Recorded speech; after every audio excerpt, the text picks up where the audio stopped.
ताजा स्थिति जो बिहार की बांकीपुर उपचुनाव सीट पर बन रही है, यानी मानकर चलिए भारतीय जनता पार्टी का ये सबसे मजबूत गढ़ माना जाता रहा। यहां से जीत दर्ज करने वाले नितिन नवीन बने राष्ट्रीय अध्यक्ष और दोबारा यहां पर उपचुनाव यानी चुनाव हो रहा था, उपचुनाव हो रहा था। रिजल्ट सबके सामने है, तगड़ा झटका है। 200 किलो लड्डू बनाकर तैयारी थी कि जश्न मनाया जाएगा।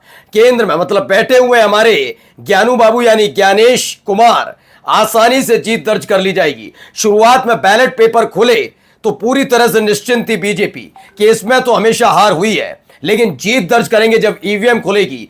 4 राउंड की वोटिंग काउंटिंग होने के फौरन बाद बीजेपी ने आदेश दे दिया था नेताओं ने कि बना दो लड्डू, हो गया खेल। लेकिन 16वां राउंड आते आते बीजेपी के पसीने छूट गए। भारतीय जनता पार्टी की जबरदस्त हार देखने को मिल रही है। हार ही नहीं, जिस बीजेपी के दफ्तर पर सुबह सवेरे लोग जश्न की तैयारी के साथ जुटे थे, अपने अपने काम पर अपने अपने घर निकल गए, काम पर चले गए, कोई कहीं चला गया, सन्नाटा पसरा है। जनसुराज पार्टी के दफ्तर का क्या हाल है वो दिखाऊंगा, और किस तरह के हालात पूरे के पूरे बिहार में बनते नजर आ रहे हैं। भी इसके पीछे की कहानी क्या है वो भी आपको समझाते हैं, आखिरकार ये अचानक से क्यों हुआ। नमस्कार, मैं हूं प्राज्वल गौतम और आज आपको बांकीपुर सीट पर जो कुछ हुआ है वो दिखाने जा रहा हूं। पहले जरा ये देखिए, बीजेपी के राष्ट्रीय अध्यक्ष नितिन नवीन की सीट से उनकी पार्टी के नीरज कुमार सिन्हा पीछे रहे हैं। जनसुराज के प्रशांत किशोर ने अपनी लीड बनाए रखी है। 16वें राउंड में वो 14,000 वोटों से आगे हैं। बढ़त के बाद जनसुराज समर्थक जश्न मनाते नजर आ रहे हैं। बड़ी खबर निकलकर सामने आई है, बांकीपुर विधानसभा रिजल्ट घोषित, जीत जनता की, हार नितिन नवीन की। ये क्लियर कट होता हुआ नजर आ रहा है। हालात ये पहुंच गए कि नितिन नवीन जो राष्ट्रीय अध्यक्ष है वो भी यहां पर प्रचार कर चुके हैं। बहुत ताकत लगाई गई, तमाम चीजें हुई। जब वोटिंग चल रही थी तब कई तरह की धांधली की खबरें आ रही थी। आपको यह भी याद होगा कि आरजेडी ने और पीके यानी प्रशांत किशोर दोनों ने बहुत मेहनत की थी। खास तौर पर प्रशांत किशोर तो एक एक बूथ पर नजर रखे हुए थे। उनके कार्यकर्ता बांकीपुर सीट पर जितने बूथ है उस पर नजर थी, जहां शिकायत मिल रही थी वहां भाग रहे थे। और जो खेल वहां नहीं हो पाया वहां मतगणना स्थल पर यानी काउंटिंग सेंटर पर किया जाना था। पश्चिम बंगाल इनके सामने था कि हां, जो काम हम वोटिंग में नहीं कर पाए वो हम काउंटिंग में करेंगे। वो पूरा खेल सेट था, लेकिन इन सब के बीच जबरदस्त हार का सामना करना पड़ रहा है। जी हां, हालात यह है कि अब तक अगर बांकीपुर का इतिहास देखेंगे विधानसभा सीट का, तो इतने बुरे हालात कभी बीजेपी के नहीं रहे। इस बार जितने बने, इतने बुरे हालात कभी भी नहीं बने। ये पहली दफा है। तो इसका असर क्या है? दरअसल जिस तरह की हरकत बीजेपी की तरफ से केंद्र में और बिहार के अंदर सम्राट चौधरी की तरफ से की गई, उसका नजारा ये देखने को मिला है। वहां बर्बरता हुई, गोदी मीडिया को छोड़ा गया, आप बदनाम करिए बच्चों को, तमाम चीजें की गई, लेकिन हालत क्या है? जनता पर असर पड़ा। दूध का दूध और पानी का पानी करने वाली अब जनता है ये आपकी बातों में नहीं आएगी कि राष्ट्रवाद के नारे के नाम पर मोदी जी, उनकी मृत मां को गाली दी गई। इस नारे, इस बातों पर आकर कोई अब अपना मत बदलने वाला नहीं है। यही एक वजह है कि बीजेपी छटपटाई हुई है कि आखिरकार इतनी मेहनत करने के बावजूद बिहार की इकलौती ये सीट जहां उपचुनाव हुआ बांकीपुर, जिस पर प्रतिष्ठा दांव पर थी, वो हार गए चुनाव। आगे देखिए क्या हालात हैं। बीजेपी का दफ्तर देख लीजिए पहले।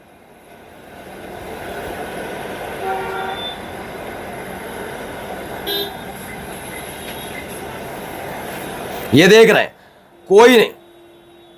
कोई नहीं है पूछने वाला, दूर दूर तक कोई नहीं।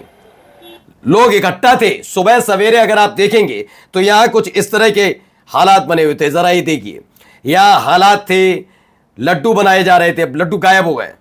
ये देखिए,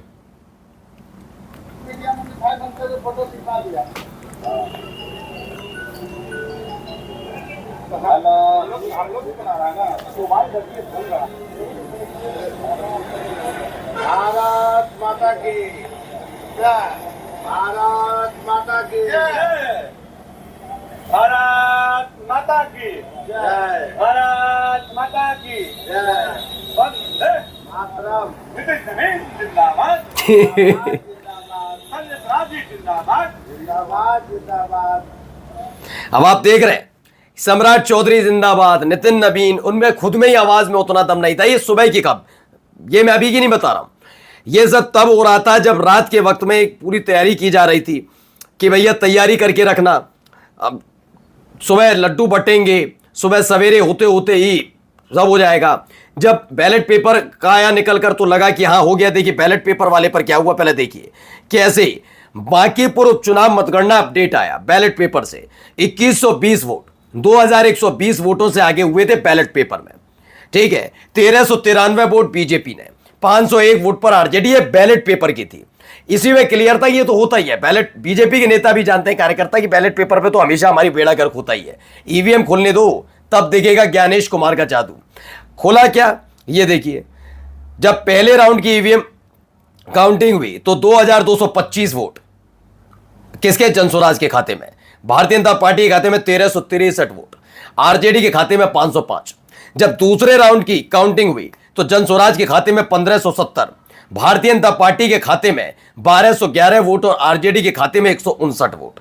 इसके बाद राउंड 3 आया जिसमें जनसुराज के खाते में 1237 वोट, बीजेपी के खाते में 1236 वोट और आरजेडी के खाते में 103 वोट गए।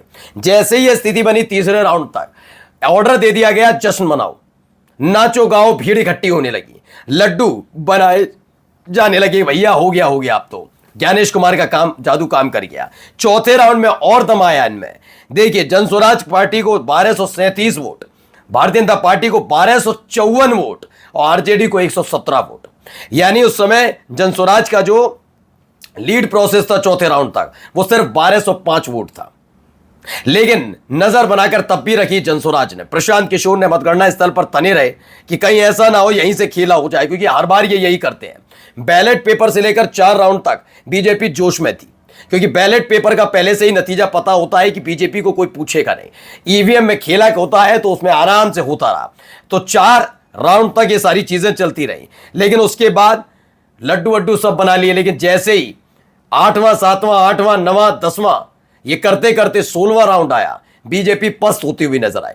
वो तमाम दिग्गज जो बहुत दावे कर रहे थे, जिंदाबाद के नारे लगा रहे थे, जो ये कह रहे थे कि बांकीपुर सीट तो जीतेंगे ही जीतेंगे, क्योंकि अभय दुर्गे और 2 बड़े शख्सियतों की साख यहां पर दांव पर थी। एक सम्राट चौधरी, क्योंकि मुख्यमंत्री बनने के बाद ये पहली उनकी अग्नि परीक्षा थी, और दूसरा राष्ट्रीय अध्यक्ष बने नितिन नवीन।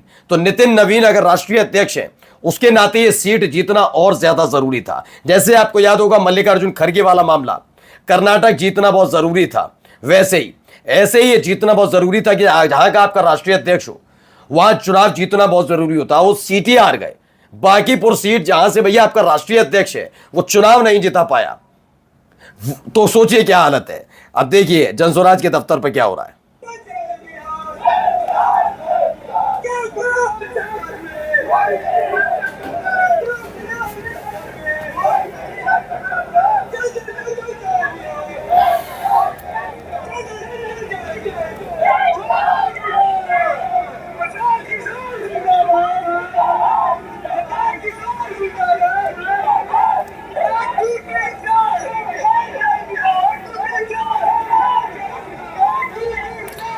तो फिलहाल प्रशांत किशोर की आंधी में बीजेपी के राष्ट्रीय अध्यक्ष और मुख्यमंत्री दोनों उड़ गए भाई।